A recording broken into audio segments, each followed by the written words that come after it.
Hey Robert, you ever done a fuel injector in a parking lot? Would you like to?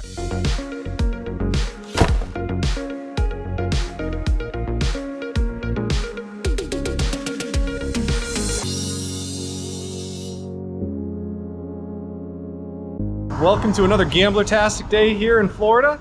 As you can see, we are at the abandoned car wash, working on the fuel injector for Robert's truck. Pretty much narrowed it down to that. We replaced the plug last night in the AutoZone parking lot. Pretty serious, severe storms rolling through.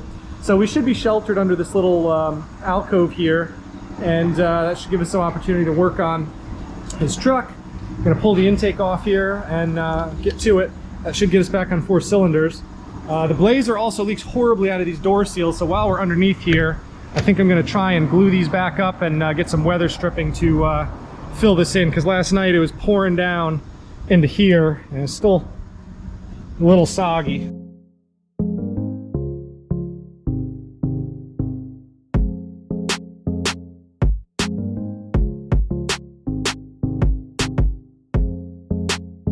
We're about, it's already poured down rain, which is perfect because we're under this great shelter. I'd say we're like 30 minutes in maybe, and got the intake off. Fuel injector we got to replace is this guy right here. Slightly nervous about how much sand this thing's about to eat. Yeah, right in the fuel lines. Look at it all on the valve cover there. Oh yeah. We kicked up some serious dust.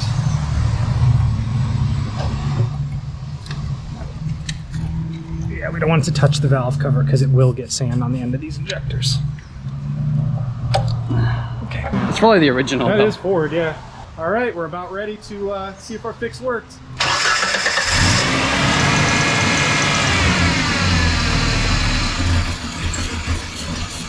Got a vacuum leak, turn it off. Some vacuum is leaking. Oh, I forgot to put all the vacuum lines on.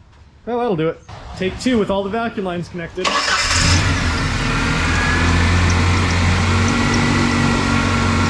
It's like a kit. This is how it was supposed to be running this whole time, and we've been sending it with 3 cylinders. And it's a good thing too, because today is going to be real intense. We got some real soggy ground now. We're going to be hitting some serious mud. I'm sure you guys will be seeing it in a little bit. We're out here just driving through one of the more scenic roads I've honestly seen in Florida. It's just, there's trees growing over both sides of it, full canopy, just really neat.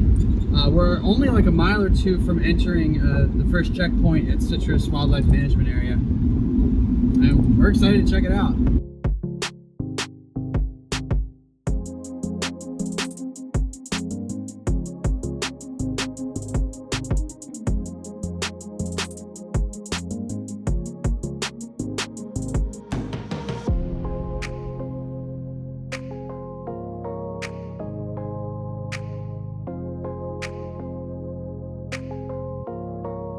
That was crazy. There's just a log burning still from the controlled burn.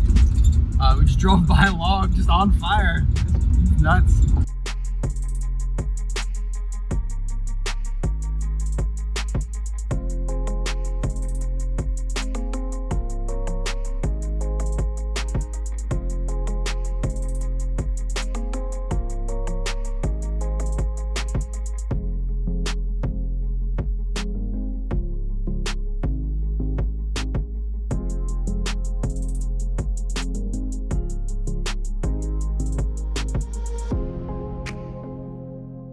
Awesome. I did it all in 2-wheel drive, but I was really having a hard time keeping it straight. So me and Robert went ahead and switched vehicles. We're gonna review each other's cars. For this one, there's a lot of chattering in the front, but overall, this is really like not. This is like driving almost a luxury vehicle compared to what I've been in. The steering works, which is interesting. He got an alignment before this. Yeah, this is basically cheating. Like, I'm just sitting, I don't even know how to. He's got me in 4 high too. I don't even need it. I'm just coasting along back here. Wonder what he'll have to say. Hey guys, Robert 2 here. I'm in Robert's Ranger, giving a little review. First gear, doesn't want to give up first gear. Got to put it in second, first, okay. Here we go. So, first impressions, it's a heck of a lot bouncier. The camera's probably bouncing around a lot, but it's pretty smooth actually. I mean, just a little harsher than the Blazer. Seat's a little bit less padding in it. That's probably just from extra 100,000 miles of butt in the seat squishing it down. First gear synchro must be getting a little out of whack. So you can just coax it in.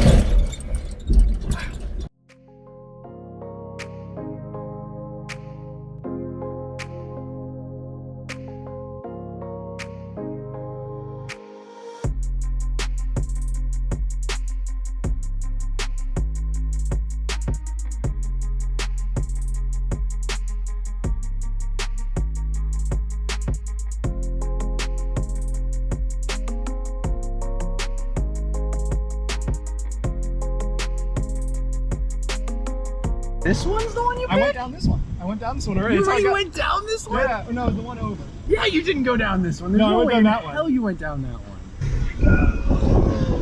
Oh, God. I tried going up that one, but it ain't happening. Look at the tree! Dude is insane right now. Okay. Oh. Okay.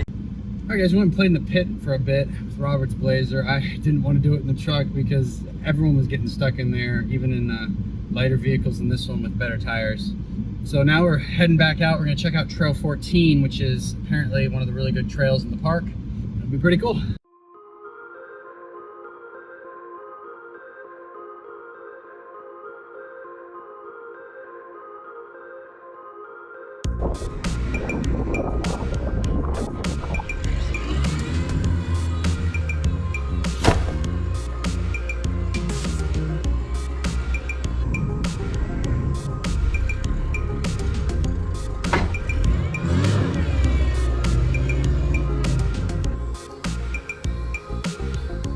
Soft sand, he's gonna have to send it. No problem, we got this down to a science. Lost a little bit at the end there, but saved it, didn't go into the trees. Robert wimped out the first time, so after I went through, he went back.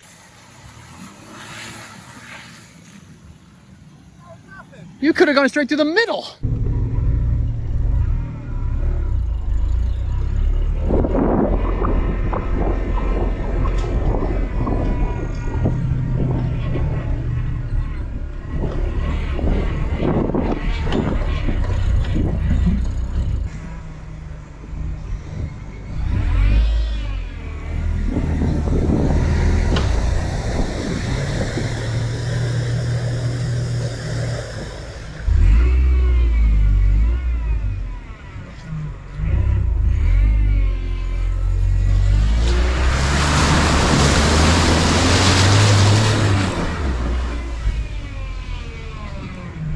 All right, guys, we're stuck. Well, I'm stuck. Robert's not. You're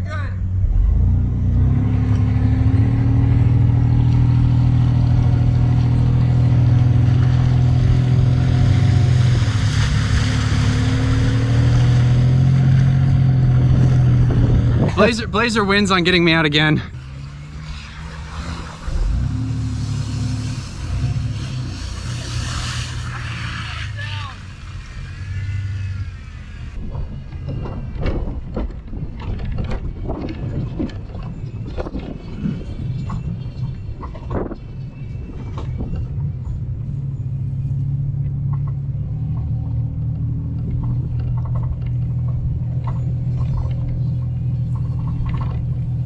Well, it's quite a change. Last night we stayed in a literal roach motel with a hooker operation running in the floor above us. Here's our room for tonight. A lovely waterfront resort. All right, guys, that's a wrap on day 2 of 3 of the Florida Gambler 500. We have one more day coming up tomorrow. So we don't know what park we're headed to tomorrow. Today was Citrus, which was really fun. So hopefully tomorrow's even better. Yep, and if it's not, we still have the waypoints for crew. Oh, I didn't even get to tell my fun story about burying the hitch in the ground all the way up to the bumper. We were in that pit, and Robert was flying his drone, so we didn't get this on film. But while he was doing that, I decided to take my Blazer down into the pit. And as that happened, a bunch of gamblers showed up and blocked the way I was going to use to get back out, which was like moderate. So I decided to make my own way up and go up the side of the berm. And I didn't realize why it was so hard. I was like really trying. I just couldn't get up there. I looked down. My parking brake was on. So I got about halfway up, I got stuck, and I pulled the parking brake off and tried reversing, but apparently when I'd gone up, I started squirreling, and now I was aimed directly at a tree. I didn't know this. I don't have a rear view mirror, so as I started reversing, I was going, and I thought, maybe I should look back behind me, just see what's there. Oh my God, it was a tree about 2 feet wide. So, and gravity was pulling me down. I was at like a really steep angle. There was nothing I could do. So that's when I put it in park and called Robert to come help me. And I just remember walking down and just seeing you just trying to come up this knot trail. And I'm just like, what are you doing? Well, because that was the only way up. Like they blocked all the other ones. Someone was stuck. He bottomed out. That's why my rear diff I thought was making funny noises. It was just the parking brake being Oh my God. Well, so in my defense, right, on the Blazer, you pull the parking brake release and it releases part of the way. It releases about maybe third to a half of the way. Light stays on, but you feel like you felt the clunk. So you think, okay, I released it. I'm ready to go now. And then you realize down the trail that you've been riding with it on. Anyway, having a great time, and we'll see you tomorrow.